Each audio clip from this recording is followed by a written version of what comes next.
Well, thank you, Chamberlain. We're turning our attention now to Kaduna State, particularly the crisis in southern Kaduna.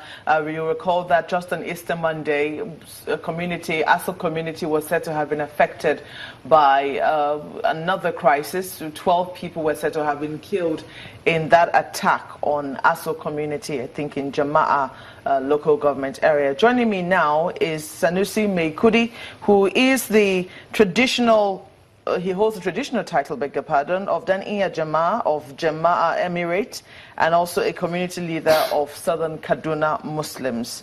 You're also a conflict resolution expert. A conflict resolution student. Student? Oh, okay, that's good to know. You're welcome to Sunrise Daily. Thank you. Good morning. Good morning. Well, now you have seen in the last couple of months how this crisis has been off and on. You know, 1 minute it would seem that there's been some quiet, the next minute from the blues we will see that there's been another attack on another community.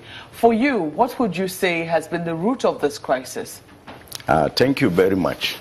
You know, this is a very interesting starting point. You are now talking of root cause. The conflict in southern Kaduna, you can summarize that it is complicated, it is complex, and it has been age-long. And it used to take different characters over time. There are different triggers that will explode at different times.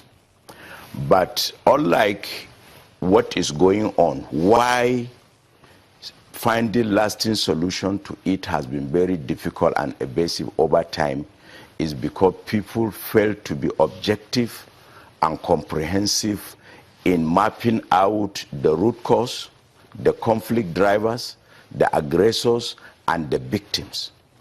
The popular narratives in the media now is that the southern Kaduna indigenes are being killed by Fulanis, herdsmen. If you Google it over the media, read newspapers, read television, but that is only half of the story.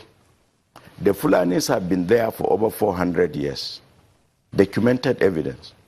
Some places are named after in Fulani language. There is a town called Marwa, and there is Marwa in Adamawa State. There is Marwa in Cameroon. And these are Fulani language name.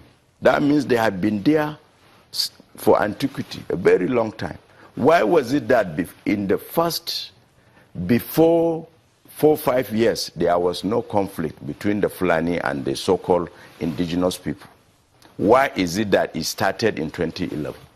If you Googled the attack on communities at night, the oldest document you will find was that by the Christian Solidarity Worldwide, based in the United States of America. It occurred at a village in Java local government called Bitaro. So if it started in 2011, that means there was something that provoked it. Because prior, yes, look at the record, the night attack on the indigenous community, but ethno-religious conflict has been going on for several decades, but you can take the landmark, the major one in which the killing was out of proportion, was started in Kaswa Magani when Balarabe Musa was the governor in 1981. Kaswa Magani, I think in Chukwu local government, or Kajuru local government.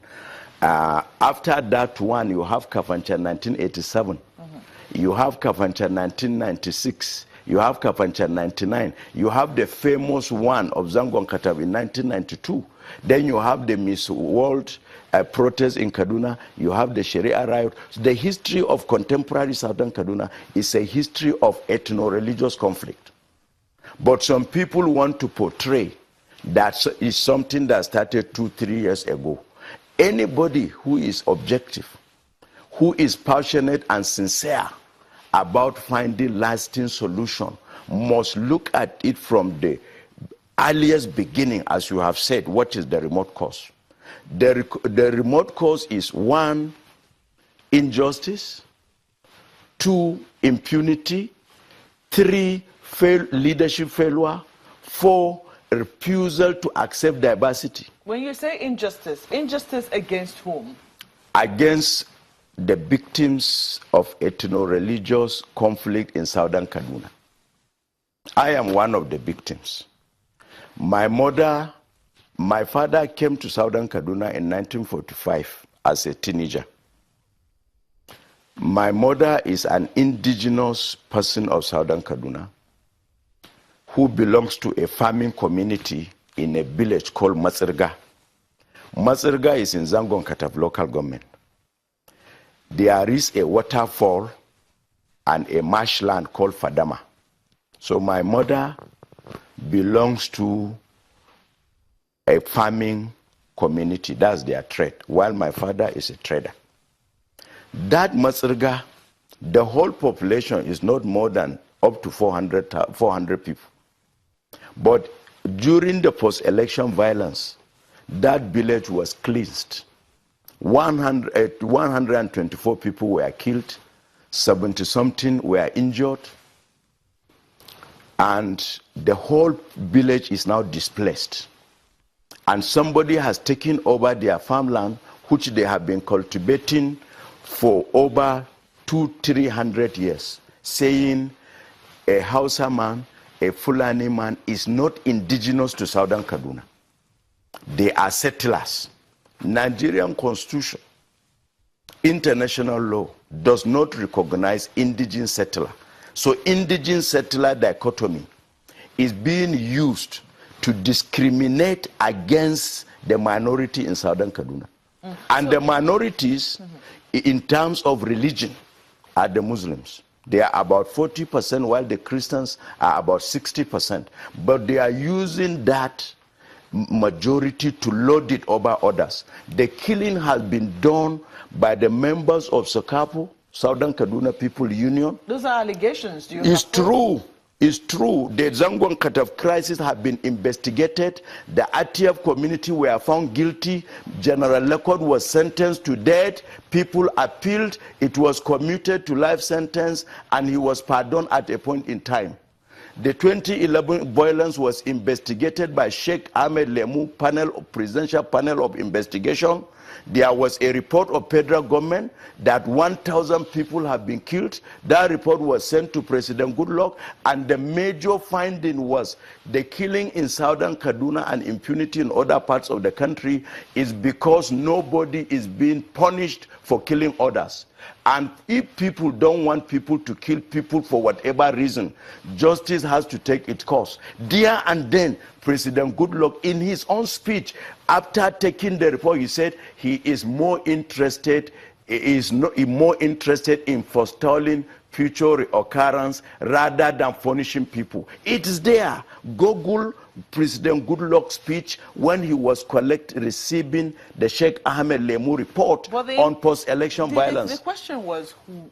You know, even though it shouldn't really matter, people should say that, you know, the people who were involved in that crisis were Nigerians. And Thank you very much. And at the end of the day, thank you very much. Why should Nigerians kill fellow Nigerians? Thank you very much. But, you know, since we're now talking factions, and since, you know, in a conflict, it takes two sides to meet in a conflict. So Kapo has also said that in that particular 2011 conflict, it was the supporters of, you know, the current president who had taken to the streets to cause the destruction. Yeah, let me tell you, the records are there. The record, physical records, written record, for your information.